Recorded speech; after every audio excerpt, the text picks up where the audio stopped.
Hey everyone, hope you had a great Labor Day. You're watching Textrom Gang.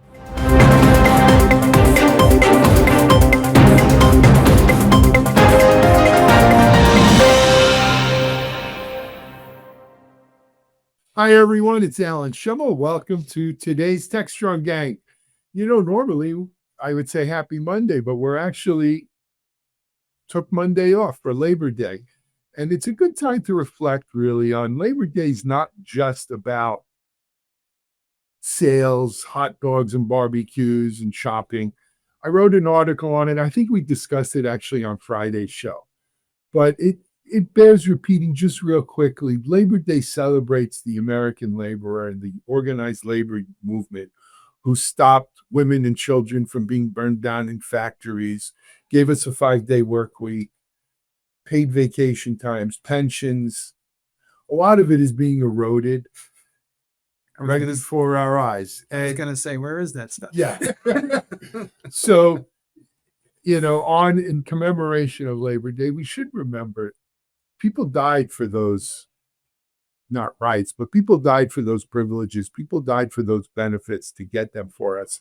And we shouldn't be so quick to send them away. So that's my labor message for today. Happy Tuesday to you. We've got a great show with great people to talk about our three different sections. Let me introduce you to our gang members for today. First of all, we've got Jack Poller, Dr. Stacy Thayey, and the one and only Tracy Ragan. If you couldn't tell, Mike and I are together today. We are up in New York at a top secret location, I would tell you, but it might be violating national security laws. But we are together working on planning new world domination for Textron.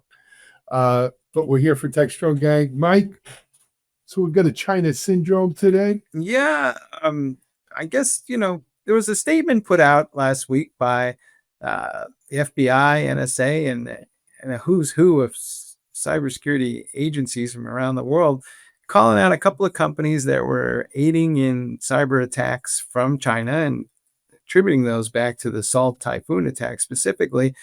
Jack, I know you follow this, but I can't quite get around in my head the following. Are we just calling out stuff now that we've known all along, or has there been an uptake in these actual attacks? And is there something going on here that's more malicious than it was previously? I think it's much more calling out what we've known because they're still successfully attacking us. And it's really kind of, from the security perspective, a little annoying. You would think that these 3 Chinese companies that have been called out and a lot of the other Salt Typhoon attacks would be maybe leveraging very sophisticated zero-day attacks. But that's not the case. They're actually leveraging 5 well-known CVEs, well-known vulnerabilities, the youngest of which is 14 months old and the oldest of which is 7 years old. I wrote a little bit about this last week, that if you're running some of these literally end-of-life Cisco routers, either patch them or get rid of them at this point because, they're still vulnerable. Like I said, it's not a sophisticated attack that's leveraging something we don't know about. We've known about this stuff for years and years and years. I think what we're doing now is trying to raise the level of understanding that this isn't just some script kiddie doing random things that's random, maybe not damaging, maybe not critical. This is state actors doing state sanctioned and probably paid for by the state attacks against what they view as an adversary, which is us. And I think that we have to take that very seriously, and we're not right now. I'm trying to get my head around this as well from, maybe I'm just too old, but I seem to remember, Alan, that, we Are said, you referring to old and brought me up? yeah, there you go. There's it. So I got to call HR. I do seem to remember back in my memory somewhere that, Henry Kissinger and Richard Nixon went to China and we were all going to be best buddies on all this stuff. And they were going to buy our goods and we buy their goods. And yet we seem to be more adversarial all these years later. So what's your assessment of the state of the relationship? I know we give as good as we get, but it seems like we're working at cross purposes here. Are you asking Jack or myself? You. Well, look, friends spy on friends, number one, right? And that happens no matter the relationship, U.S. UK, U.S. Israel, U.S. Saudi, name a espionage and knowing what's really everyone's doing is part of it. But I do think, especially with China, and I hate to say it even out loud, but the fact of the matter is we've been slipping into a Cold War type of relationship with the Chinese now, probably for 25 years, right? Maybe more. And the interesting thing that kind of distinguishes it from that previous Cold War with the Soviet Union was the Soviet Union, the world was divided into two camps and neither the twain shall meet. There was very little commerce between the two, Soviet and US bloc. Where in China, it's very funny because on the face, we are each other's biggest trading partners. Well, we were. I assume we're still very close to it. And we've also moved from a bipolar world, as dysfunctional as that sounds, to a multipolar world where, you have the EU, you have centers of commerce, centers of spheres of influence, in multiple points in the world.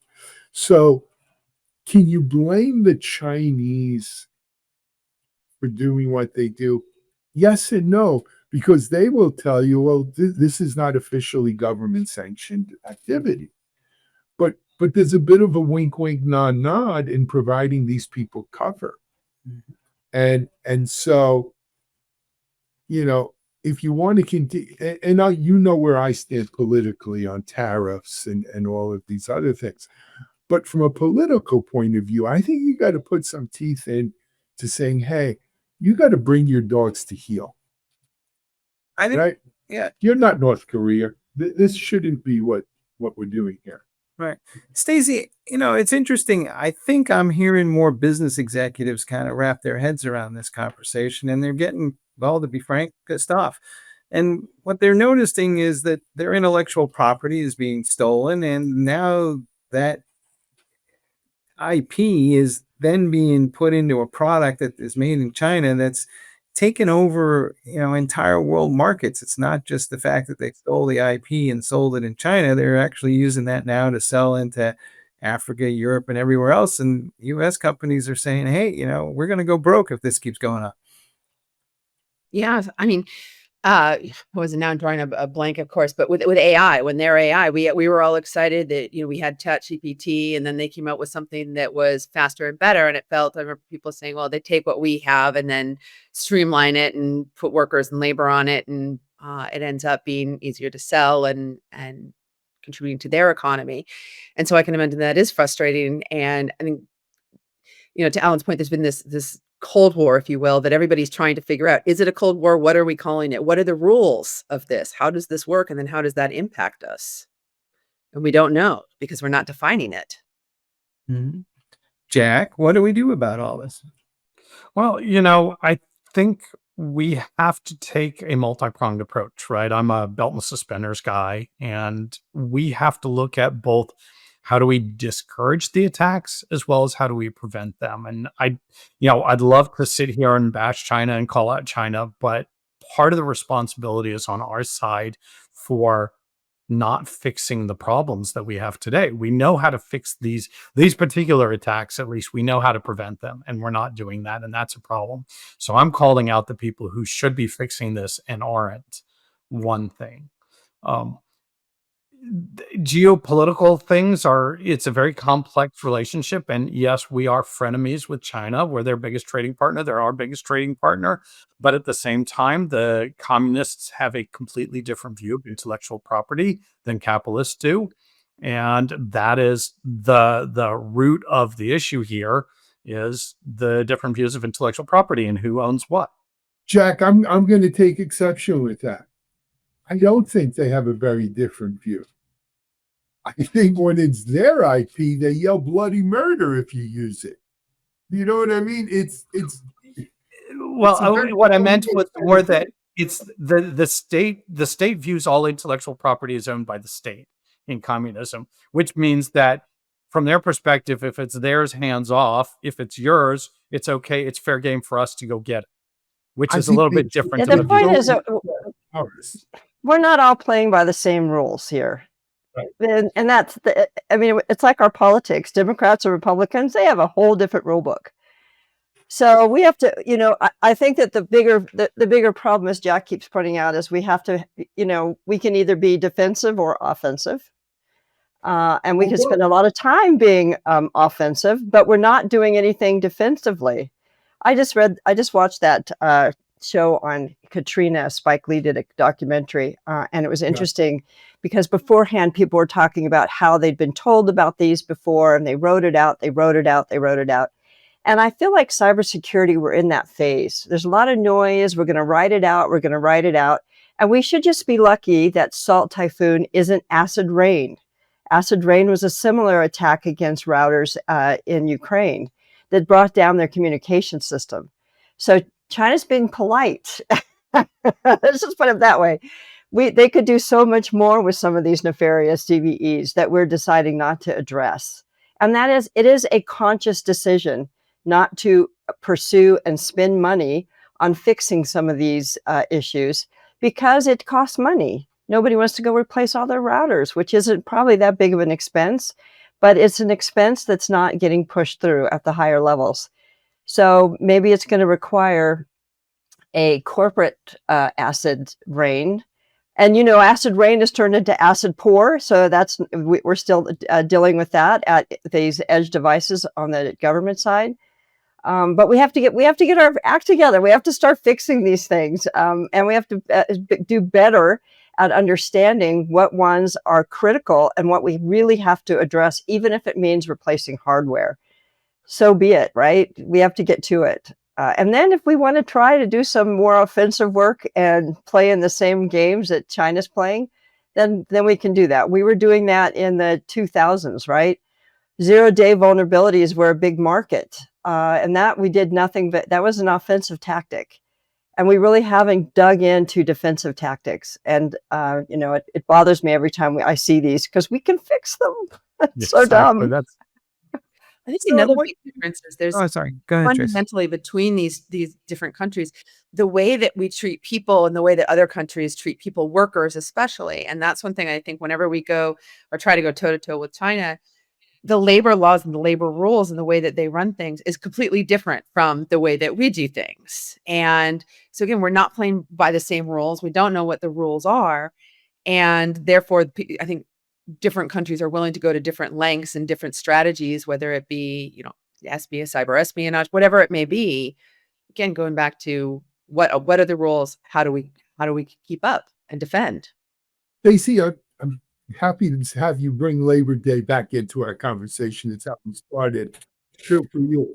But let me throw something out at you. The U.S. and China don't exist in a worldwide vacuum. As I mentioned, it's a multipolar world. Look at China's relations, attitude, cyber work, let's say against the EU or Russia. Right? Russia's theoretically an ally of theirs. They have this strategic relationship that will last forever, as they say. Where, the EU has issues with China's cyber work, but the EU, to the point, Jack, you were making, I think has more clearly enunciated EU-wide priorities in terms of security and privacy and what they will tolerate there. Now, I don't know enough about China, EU hacking to be an expert, but it seems like they might have a better approach to it. And maybe it's because there's not as big a competition between China and EU as there is between China and the US. I'm going to go a step further. And I'm going to go back to Kissinger and Nixon, and maybe it's time to unravel this agreement and just say, look, I don't think you can. I think you can move a lot of manufacturing that's occurring in China to other countries. It's a big world out there, and there are other places to go. And maybe it's time to have that conversation with them and say, look, if this is how it's going to play out, then, we're going to take our marbles and go home. That's all there is to it. I think there's a lot there, but I think that's veering in. I'll sort of bring it back towards a little bit more cybersecurity. And I will say part of the difference is probably the only country that has a bigger target on its back from a cybersecurity perspective than the US is Israel. And there's a reason why the vast majority of the new cybersecurity technology is coming out of Israel. Right. And it's an existential crisis for the country, among many other existential crises. I would not be surprised if the same tactics and techniques that China's using against the United States are being used against Israel or other countries, right? So we are in this situation with China because we have a very big target on our back, right? And there's a lot of economic and political muscle that China is throwing around for a variety of reasons. And a lot of these cyber attacks are probably tangential to the cyber target, but much more government directed for strategic things that, we could spend hours and hours going down that rabbit hole of what China really wants to get and what the United States wants to get and how they're doing it. And there's a lot of arguments there, here or there, but regardless of the whys, the reality is that it is happening. Knowing that it's happening, we should be proactive in defending against it and in working to stop it and prevent it, and possibly becoming more offensive ourselves. So let me combine, Jack, what you're saying with Mike, what you're saying. I don't think it's realistic. Detanglement is what you're talking about. Mm-hmm. Detanglement, I don't think is a realistic option because we don't have the wherewithal to think that far down the road, because that's going to be a 10-year or more.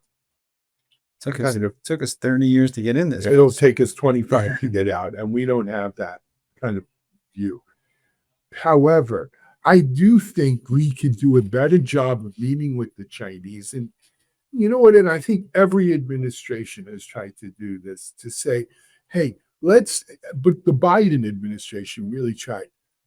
Yes, we know we're competitors, but we're not enemies necessarily. And let's try to frame where we compete and where we should draw a line and say that's just unacceptable. And supporting cyber, hackers. It's one thing for cyber espionage. You're trying to steal the plans for the next great fighter plane. That stuff's been going on before there was computers. But hacking for some of these things that they're doing just for economic gain, for inducing chaos and heartache, that has to be offline.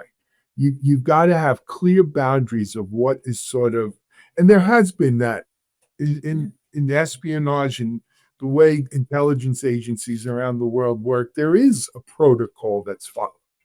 We need to have a better protocol. China, you cannot support just these hacker groups. When you look at, the axis of evil, North Korea, Iran, China, Russia, where a lot of the hacking comes from, that are, if not state sponsors, state tolerated. We need to make sure these states do not tolerate these groups. I think we've been delusional. Be flat out about it. We keep treating cybersecurity as if it's not attached to any political or economic agenda when it's actually the manifestation of the political and economic agenda. It's time to wake up. That's all there is to it. Okay. Mm-hmm. Well, Hey, I think let's that we take- have to go back to if we're talking about, Nixon, we can talk about Reagan, and he told us all to trust, but what? But verify. So let's go back to fixing our routers, please. Yeah, I mean, and of course, look, let's not let people off the hook on that. We need to fix. And Jack, the stats you cited aren't new.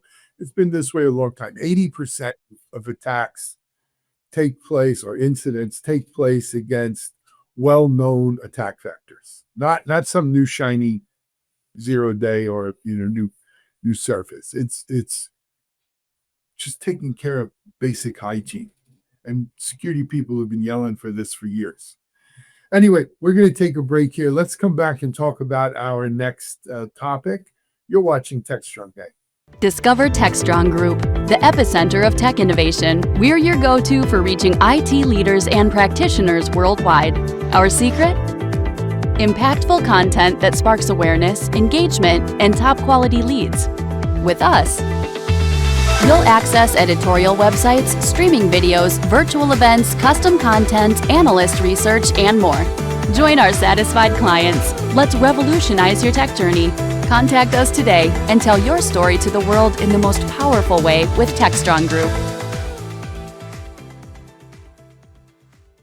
Hey folks, we're back and we're talking about a little more cybersecurity, but this time it's an interesting idea maybe, or it could be crazy. We'll find out in a minute, but there is a representative in Arizona who's proposing a bill that would enable the creation of, well, for lack of a better phrase, cyber privateers. The idea is that just like we did back in the turn of the century or 1700s, we hired essentially pirates to go after pirates. And so that question then becomes, can we now hire vigilante cybersecurity folks to go after the bad folks? Stacy, what could go wrong? What could go wrong? Well, first off, I want to put on my marketing hat and I suppose tip it to whoever found that and said, here, pirates, right? I mean, that's all in itself when I read it. Well, and I think just what we were just talking about. So now what we're saying is that let's go beyond these groups, find individuals, find people with skills and appoint them to and essentially endorse them to be able to perform cyber attacks or to work as individuals, to work as possibly as vigilantes. I mean, what I look at that and then I say, well, does that encourage that behavior? So now does that encourage that Cold War? Are we tapping just individuals and saying, okay, you're outside the government, you're not associated with an entity, but you're a darn good hacker, so go for it. I mean, is it become that simple? And to me, I see a lot of risk. So what can go wrong? A lot. And I think calling it cyber privateers and bringing out the history of it, and there's psychologically when we know this has been done before, and you put a neat name on it, and you put lipstick on that pig, but when you take the lipstick off, it's still a pig. And that's what I see here is that there's a lot of risk. I mean, is there a lot of gain to be looking at the private sectors for talent? Sure. But it's a slippery slope. Well, I look at the risk and say that the risk is really not who's doing the activity, but whether you're choosing to do the offensive activity or not, right? Yes, we stopped issuing letters of marque back in the mid 19th century. But we never stopped using privateers to take either offensive or defensive actions.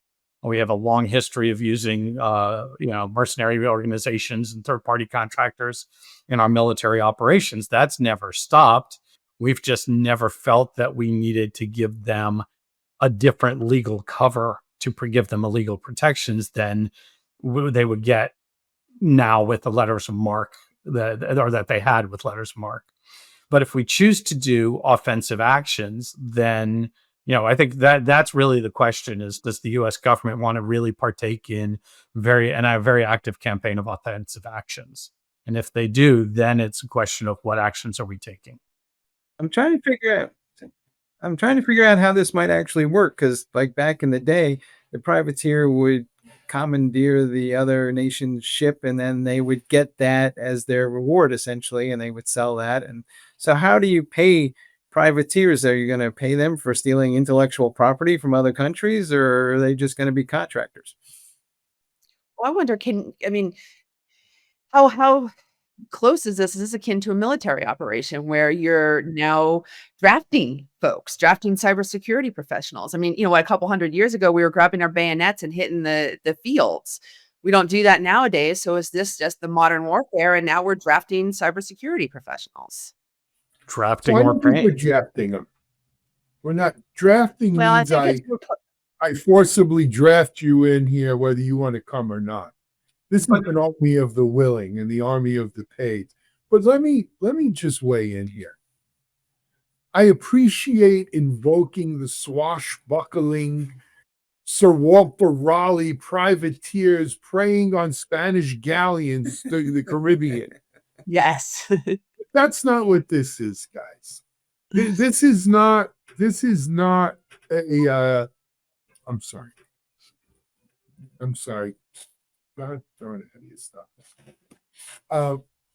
This is not swashbuckling privateers preying on Spanish galleons in the Caribbeans in the 1700s.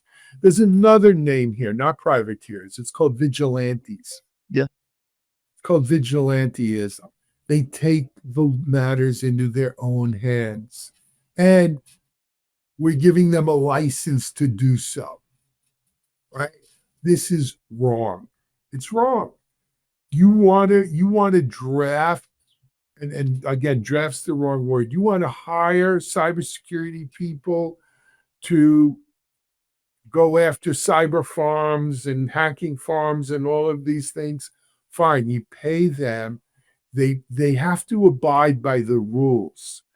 This, especially under the present administration of giving people, what are they calling them, Jack? Letters of marque? Well, that's what it was originally called, and I think let's be clear here. When the United States and other countries issued letters of marque, there were very specific rules that the privateers obeyed by. One of which was they brought their spoils back to the government, which would then decide how those were distributed. Right, so it wasn't just a free for all. So that's right. Is that really how you think it worked? No.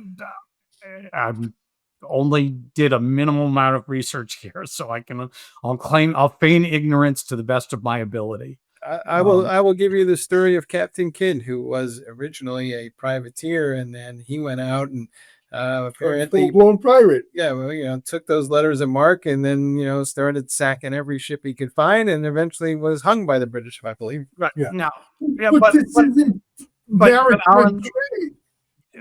Like I said, separate truth of this- out the. Let's not finish. We'll come to you, Tracy. Sorry, real quickly, just separate out the decision to go offensive with who's going offensive. Right? There's sort of two different things. If we decide to go offensive, then the question is, does the United States government have the talent to do so, or are they hiring outside talent in one form or another? It's a different way of looking at it. And right now, the U.S. government, they could build their own group of people to go after these farms, and they probably already have. So why do we need a private, why do we need to create an industry? That is the question here. Do we really want to create an industry of people who are hacking? Because when do they start going after, instead of going after these farms in Russia or China or wherever they might be, when do they start going after private companies for whatever reason that the government says you can do? So it's a dangerous slope. I don't really believe that we should have people in the private sector performing illegal acts. Private army. And this is illegal. And let's be clear, it's not going to be Jack and Stacy and Tracy who get these letters of marque. It's going to be the Halliburtons, the Black, what's the other, some of these companies that have sort of paramilitary operations, and they already have cyber operations. Yes, right? The government already has this, so we do not need private. But there exists in this shadowy world. I think we're being naive if we think we can control this. They're going to bring all their booty back to us. I think the government will disavow any knowledge of their actions, and this tape will self-destruct in 5 seconds. Mission impossible. I just, and look, to be fair, this, because how I feel, about the administration. This doesn't seem to be coming from the executive branch or an executive order, at least from the article. This is a Republican congressman from Arizona, relatively, I think, a newcomer. I would actually argue that our current administration doesn't want this because there's a very significant lack of control. And that's very You scary. know how they hate not having control. Okay. But so, look, I think we've given this guy his 15 minutes of fame. It's time to move on. I don't know. I think, showing up in Mar-a-Lago with bags of booty, you never know what'll happen. Well, I want to get the boots and we'll have with the I don't think feather they're going to be getting bags of booty. flying in with the roof. Hi, Captain. Errol, Have you a parrot on my shoulder? Errol Flynn and Douglas Fairbanks. Here we Yeah, go. here we come. All right, you're watching Tech Strong Gang. Stay tuned. We'll be right back. SecurityBoulevard.com is the leading resource for news, analysis, and education on challenges facing the cybersecurity industry. SecurityBoulevard.com covers all aspects of cybersecurity, including data security, DevSecOps, cloud security, application security, network security, security threats, and more. SecurityBoulevard.com has the largest selection of security content, featuring breaking news, blog posts, podcasts, and more. Visit www.securityboulevard.com to learn more. SecurityBoulevard.com, home of Security Bloggers Network. Hey folks, we're back and we're going to geek out for a minute. Morgan Stanley has released and made available to other folks a architecture as code platform that they call COM. And they're saying to folks, hey, use this, share it. We battle tested it. And if we want, help us maintain and actually extend this thing. Tracy, we've been talking about, infrastructure as code for a while and everything else is policy as code. Is this a new idea to you? And, what do you make of all this? Well, first, this is a project that came out of FINOS, which is a foundation under the Linux Foundation. So it's kind of not surprising that is who has created this group of, financial people who get together and talk about these topics. And it's really an extension of what we're seeing in platform engineering. The idea of GitOps took off like crazy. Now we kind of have GitArch.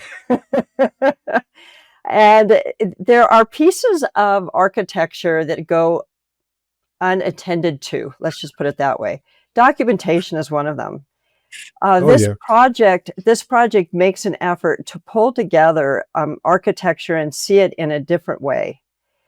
It goes beyond just like a Terraform. It's looking at it from the perspective of automation, of repeatability, and not having the need for one person to have knowledge of everything. There was a point in time before we had continuous integration and continuous delivery, CI/CD pipelines, that you had build meisters. Now you have architecture meisters. So we're moving away from this with the platform engineering teams. It has several projects in it. It has first COM, which is kind of the core of the product, but then it has other pieces. It has a UI, it has its doc generator, and it has a CLI, so you can integrate it into your automation workflows. So it's not surprising that it's here. I'm actually kind of surprised it took so long, but it is the next iteration of DevOps or platform engineering or whatever you want to call it. And in FINOS, in the financial industries, they have more requirements for tracking how the architecture is built, understanding even the tiniest little configuration that you might have to tweak.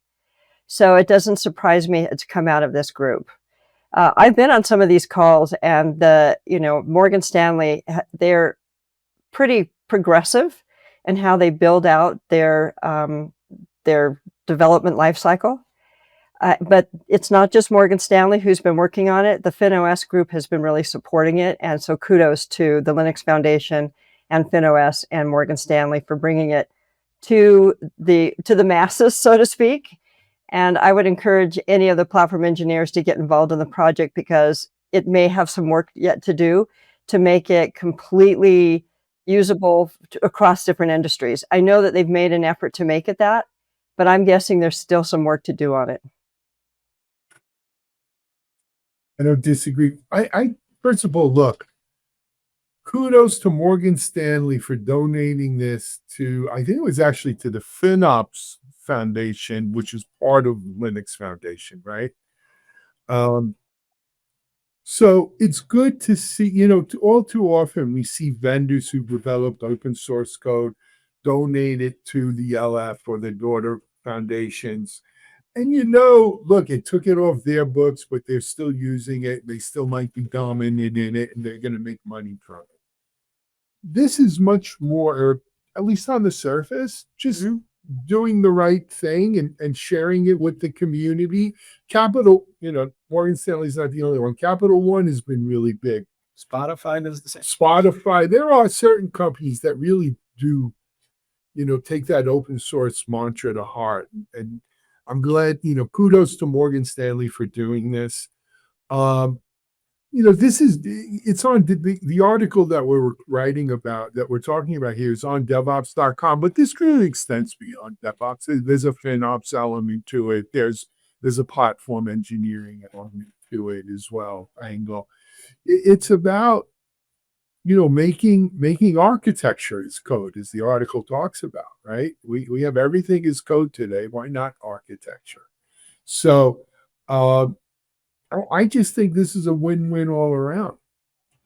And architecture is hard to track. Changes are hard to track in architecture, just like in deployments. That's why GitOps took off the way it did, because it's easier to track changes if you can version it. So now we'll be able to version architecture and then generate documentation for it, which is huge. It really is. It'll save a lot of time, a lot more than AI is doing for this space, a lot more. Jack, I've always been amazed about how much infrastructure, hardware is in an organization that nobody seems to know about. And it just seems to get left off a table somewhere. And you would think that all these large companies would have a handle on that. But from your perspective, what's the fundamental problem? It is incredibly difficult to track moving targets in large enterprises, and hardware you'd think is a very stable thing, but it's not. It's very much a moving target, and organizations just struggle when there are so many people involved, so many devices involved, so many things involved, and these things live forever. That's, as we were talking about in the earlier segment, that the Cisco routers have been end of life but still have vulnerabilities. There's, for a lot of stuff, you don't want to you have capital invested in it. Your capital has a 5-year depreciation for some things, 20 years for others. What do you get rid of when? If you get rid of it, what do you do with it? Right? Do you have sensitive data stored on it? Is there sensitive data stored in the firmware, in the hardware, right? So what do you do with this stuff? It's easier just to leave it in place and let it sit there, and then it gets forgotten, or somebody says, oh, I can reuse that for some other project. Well, how do I, instead of convincing my boss to go spend $15K, I've got $15K of hardware here, I can just go reuse. And, that's part of it. And then architecture, this is all about architecture. And architecture is a lot the same way, is, hey, I need to make a tweak here, right? This is something, the world has changed since we architected this 2 years ago. We need to make a change here, but how do we track that change throughout? And how do you version control that change and document it? And who knows about it? And there's, many, many moons ago when I was slinging code, just understanding the institutional knowledge that's in everybody's head was hard. How do you get people to document it? If you have architecture as code, that's a way to manage some of this stuff. And then you don't have, especially in the financial industry, you don't just have one architecture. You have, I used to work at Discover Card, owned by Morgan Stanley, and just at Discover Card, we probably had 40 or 50 different, gold installs for our hardware, right? And we had to track all that and track changes in that. And that was for different development teams and different end users, different devices. This article talks about that Morgan Stanley had 1,400 internal deployments. I mean, people can't even fathom. Nobody can hold 1,400 of anything in their head to understand what's going on. You just can't.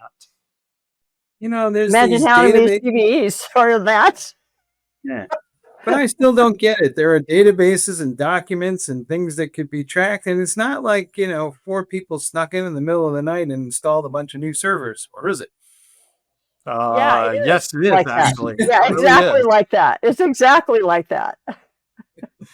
There's an entire industry, computer industry. So one of my first jobs was working for Novell, and Novell got started. They really got successful when they realized that it's very hard to sell corporate IT folks who were at that time buying mainframes or super mini computers.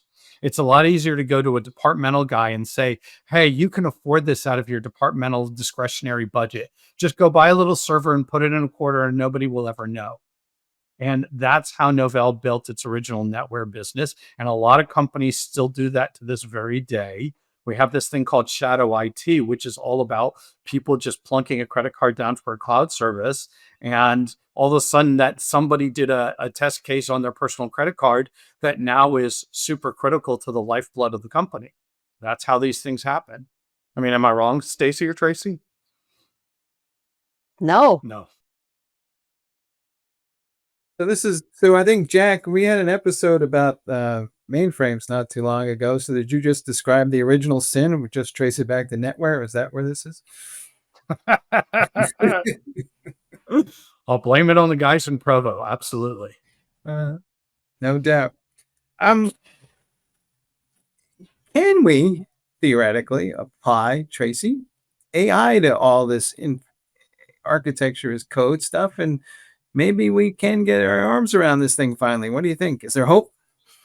Right now, I don't see a reason for it, right? Just because we have AI doesn't mean we have to use it. I was really serious. working hard not to mention AI the entire time. Maybe we can, once this gets going, maybe we can have AI generate, COM files, if that's what they're going to be called. But we don't need it right now. What we need is better management of our architecture and better management of our networks and being able to see what changed. And we don't need AI to do that just yet. I really, AI is great, but we don't need to apply it to every single problem. It doesn't solve every single problem. And in fact, it could create more. And don't get me on small language models, because if we try to use an LLM to generate one of this, it's going to lie. It's going to lie. No doubt. Yeah.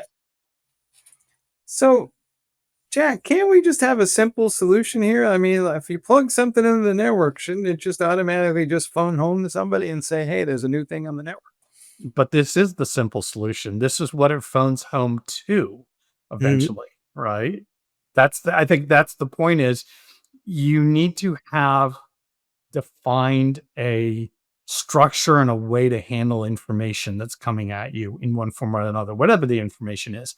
In this case, it's all about the architecture of your environment and the architecture of the applications.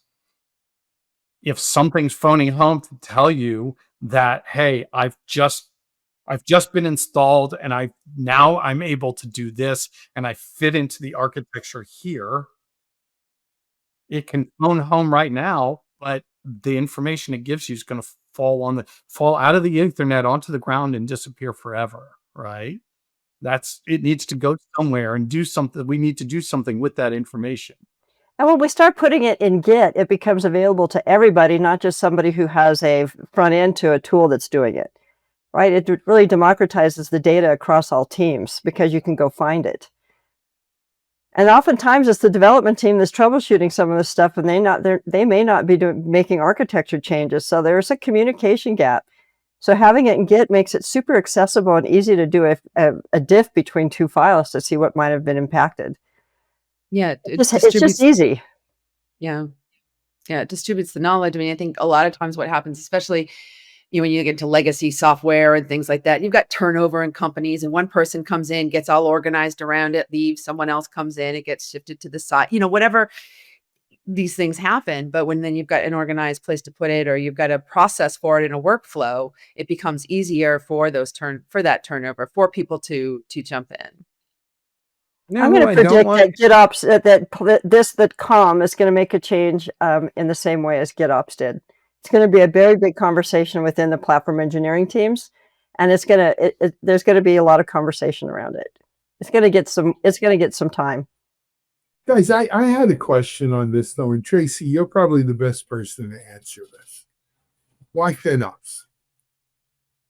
There are a lot of good dual foundations in the LF.